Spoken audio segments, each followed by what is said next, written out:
تجاریه، دانشگاه حسابداری میخونم و خیلی فیلم دیدن و کتاب خوندن دوست دارم.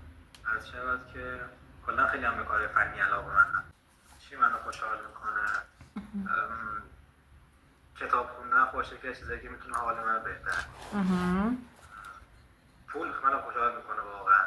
یعنی مثلا همین SMS وایزی برام خوشحال کنه. تنهایی من ناراحت میکنه و حس جدا افتادگی.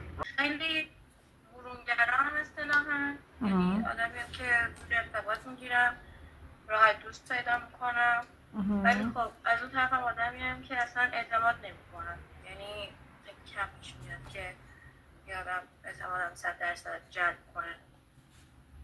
یه ذره شکاکم، ولی خب هم مهربونم. توجه، یعنی آدمایی که به کوچکترین چیزها توجه میکنن خوشحالم میکنن. گل کادو گرفتن خوشحالم میکنن اگه یه شاخه باشه.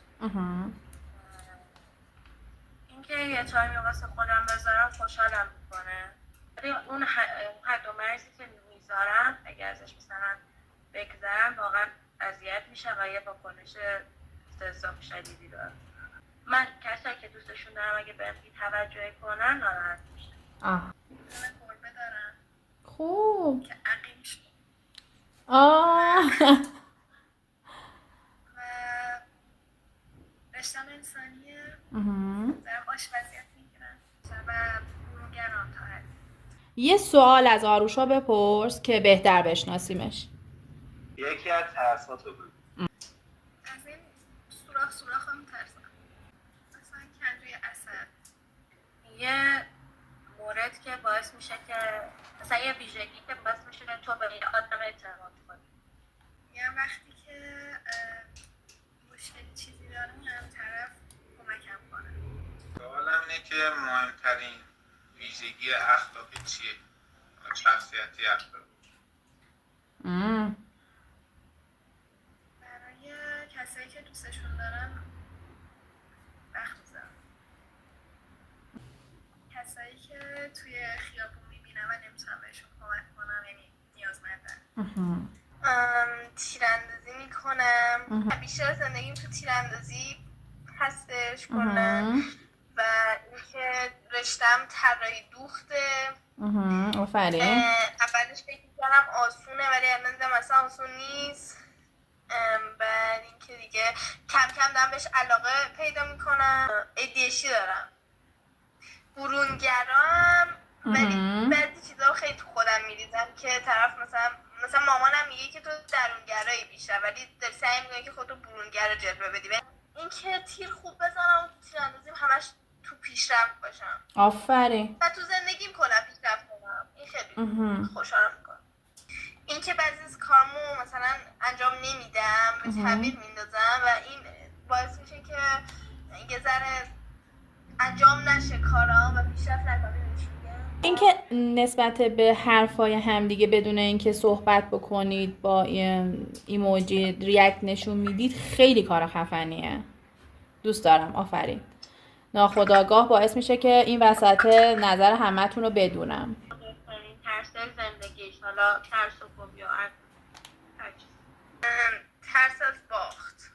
عاشق کار با بچه ها. مرسی. عاشق کار با بچه ها. کلا خیلی دوست دارم. هر نوع کاری که ربط به کودک و نوجوان پیدا کنه رو خیلی دوست دارم. عاشق نقاشی کشیدنم. اصلا مثل یه تراپی میمونه واقعا برام. نقاشی رو خیلی دوست دارم. بعد عاشق سفرم. اصلا یعنی پرواز، واقعا پرواز میکنه روحم تو مسافرت. حیوونا رو خیلی دوست دارم. اگه بخوای منو خوشحال بکنید با شکلات و کادو، من خیلی خوشحال میشم. کلا کادو گرفتن رو خیلی دوست دارم. چی ناراحتم میکنه؟ منم مثل شماها بی توجهی ناراحتم میکنه. احساس طرد شدگی ناراحتم میکنه و اینکه تلاش هایی که میکنم به ثمر نرسه خیلی ناراحتم میکنه. کلا هر چیزی که بیشتر ربط به خودم، به زندگی فردی خودم پیدا بکنه. پذیرفتم که آینده باب میل من قطعا پیش نخواهد رفت، یعنی نه برای من، برای همه. خب ولی این ناراحتم میکنه که تحت کنترلم نباشه. مثلا یه اتفاق برام تو زندگی بیفته و مثلا من یهو کنترل خودم رو از دست بدم، نتونم تصمیم درست بگیرم، پلن A نداشته باشم، پلن B نداشته باشم، یهو یه چیزی مثلا از دستم خارج شه و یه قسمتی از زندگیم به فنا بره. این خیلی منو میترسونه. بزرگترین چیزی که از مراجعات یاد گرفتی چی؟ میتونم این جواب بدم که خیلی زیاده، خیلی زیاده. یعنی انقدر زیاده که من اصلا میخواستم یه پیجی صرفا تو اینستاگرام بزنم و جمله هایی که از مراجعان میشنوم و اونایی که خیلی واو مثلا اینطوریه رو فقط بنویسمشون، فقط مثلا تو پست یه دونه جمله بنویسم. اولین چیزی که ولی به ذهنم رسید اینه که یاد بگیرم که زاویه دید دیگران رو هم در نظر بگیرم تو زندگی. این باعث شده که آرامشم تو زندگی خیلی بیشتر شه، یعنی خشمم نسبت به آدم ها خیلی کمتر شده. اولیش این که گفتی که میخواستم پیج بزنم، این نوشته ها رو نبذارم، این که چرا این کار نکردی؟ چون این نشخوار فکریه دارم و یه ذره کمالگرایی رو دارم، هی به این فکر میکنم که حالا فعلا صبر کن، حالا صبر کن بذار بیشتر شه، بعد حالا میذارم. هی یه سری کارا رو هی موکول میکنم به آینده. شخصیت ما آدما رو انتخابات، اشتباهات و حتی موفقیت ها میشه. بله بله. واسه چیزی که الان هستیم تلاش میکنیم که بهتر بشیم و اینکه اگه مثلا برگردیم علاوه بخوام یه چیزی رو تغییر بدیم، شاید دیگه این نباشیم، شاید هم بدتر بشیم. اگه بخواد کسی از من بپرسه که یه مثلا ما رو یه نصیحت بکن، من میگم توی ارتباط گرفتن با آدم ها و مخصوصا ارتباط عاطفی گرفتن با آدم ها خیلی دست به عصا برید. مکانیکی کار میکنم، رشته گردشگری، حسابداری با تغییر دادم به گردشگری. بعد حیوان مورد علاقه‌ام سگه، خیلی دوست دارم. بعد دیگه غذای مورد علاقه‌م هم ماکارونی خرید کردن. در کل مهمترین چیزی که ناراحتم میکنه دو چیزه. یکیش این که ناراحتی اطرافیانم رو ببینم، هم از خانواده که مهمترینشه یا حتی غیر خانواده. تو خیابون یکی رو ببینم که مثلا حالش خیلی بده، واقعا ناراحت میشم. مثلا یکی نمیدونم لب جدول نشستن، پول ندارن، غذا ندارن، اینا خیلی حالمو بد میکنه. معمولا از چی بیشتر انگیزه میگیری؟ از کسایی که میبینم به اون چیزی که من میخوام برسم و بشم الان هستن. مثلا اون میزان موفقیتی که من میخوام برسم الان میبینم مثلا جلو من وایساده و به اون رسیده. مثلا اون مقدار پولی که من دوست دارم پس انداز داشته باشم دارم براش تلاش میکنم، میبینم اون داره. مثلا این افرادی که من میبینم خیلی مواجه میشم با اینا در طول روز. حالا به خاطر شغلم اینا از همه چی خیلی بهم انگیزه میدن که مثلا منم باید برسم، منم باید بتونم. الان چی داری که خیلی بابتش خوشحالی؟ و داشته‌هاتی خیلی بابتش خوشحالی چیه؟ خانوادم. بچه ها یه چیزی تو پرانتز بگم. اگه من میگم که مثلا یه سوال بپرسین، چون میخوام حرفی که اینجا زده میشه یه دلیلش هم بهتون بگم. این یکی از مهارت‌های دوستیابیه. اینطوری ما وقتی که سوال داشته باشیم که از طرف مقابلمون بپرسیم، خیلی راحت‌تر میتونیم باهاش گرم و صمیمی بشیم. برای همین بهتون گفتم که یه ورق خودکار بزن. یعنی همه سوالایی که شما گفتین من اینجا نوشتم و واقعا به جرئت میتونم بگم انقدر سوالا خوب بود که واسه هر کدومش میتونیم یک جلسه صحبت کنیم. چی داری الان تو زندگی که الان خیلی ازش خوشحالی؟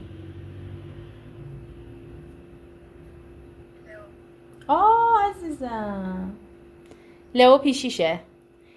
من یه سری آدم ها تو زندگیم دارم که خانواده خونی خودم نیستن ولی خب خیلی از داشتم خوشحالم چون بیشتر از خانواده خونی که دارم خانوادم. حالا پس مهم به نظرت شما هم نیستش که خانواده صرفا خونی باشه یا نباشه؟ ملاک نیست به نظرم. من هم عزیزام و خانواده‌ام خیلی برام با ارزشم، چون دقیقا برعکس ترسم، چون ترس از تنهایی دارم و بزرگترین ترسم تنهاییمه. اینا کسایی هستن که جلوگیری میکنن از اون ترسه، نمیذارم اتفاق بیفته. واسه همین بزرگترین داروی چیزی که ازش داشتنش خوشحالم. چقدر عالی. که خانواده منم همونجوری که نفس گفتم اونی نیست و برادر منم واقعا ملاک نیست. یعنی حتی یه دیالوگی با یه فیلم میگه خونه و محل فیزیکی یا اونجایی که به دنیا آمدی نیست، خونه جایی که عزیزات کنار باشه. اینم به نظر من همینجوریه. تازگی ها بین نشستن که خانواده‌ام تازگی ها بین نشستن، ولی همیشگی که تیراندازی دیگه، همیشه تیراندازی رو خوشحال میکنم. چیزی که الان از داشتنش خیلی خوشحالم که الان میخوام راجبش حرف بزنم، بغض میکنم وجود خودمه. این که خودمو دارم، این که برای خودم تلاش میکنم، این که سعی میکنم که رو داشته های خودم حساب کنم، برای من چیزیه که خیلی سخت بهش رسیدم و وابستگی که ازش کندم و این چیزی که الان بهش رسیدم خیلی برام ارزشمنده. بر همین من بخوام اگه یک چیز رو انتخاب کنم خودم رو انتخاب میکنم. فکر میکنم اگه خودم باشم خانوادم هم هستن. اگه میشه احساسی که الان دارین و حستون نسبت به کلاس رو به هم بگین. حسی که الان دارم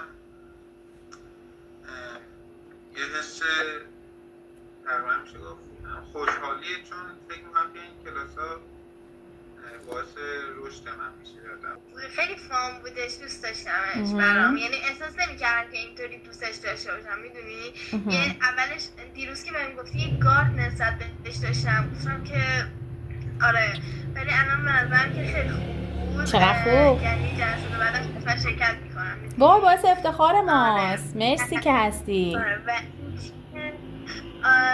نه به نظرم که بعد جلسه اول اصلا چیز نبود، سرد نبود. بعد جلسه اول به نظرم خیلی خوب بوده، خوش گذشت و خب خوشحالم دوباره شروع کردین و نمیخواستیم تو کارم ادامهش بدیم. به نظرم جلسه بعد بیشترم خوش می‌گذره. قطعا همینه. اول که اینو دیروز گفتی من هیچ استرسی نداشتم، اوکی بوده، گفتم خب همه چی اوکی یا اینا، ولی اگه نیم ساعت قبل شروع مثلا حالا این جلسه من استرس گرفتم واقعیت و اینجوری بودم که با اوشه که داشتم حرف بزنم بودم که واقعا استرس دارم و اصلا هیچ دیدگاهی نسبت بهش ندارم. ولی خیلی خوب بود از اونجایی که خب ما هیچ آشناییتی نداشتیم با هم گروهی اینا، ولی خب نسبت باز به این که آشناییت داشتیم خیلی خوب پیش رفت، یعنی این انتظارم نداشتم. من یه حالت استرس دارم میکنم به خاطر این از افشاگری ها جلسه بعدها دارم فکر میکنم اگر بخوام صادق باشم ازش استرس میگیرم.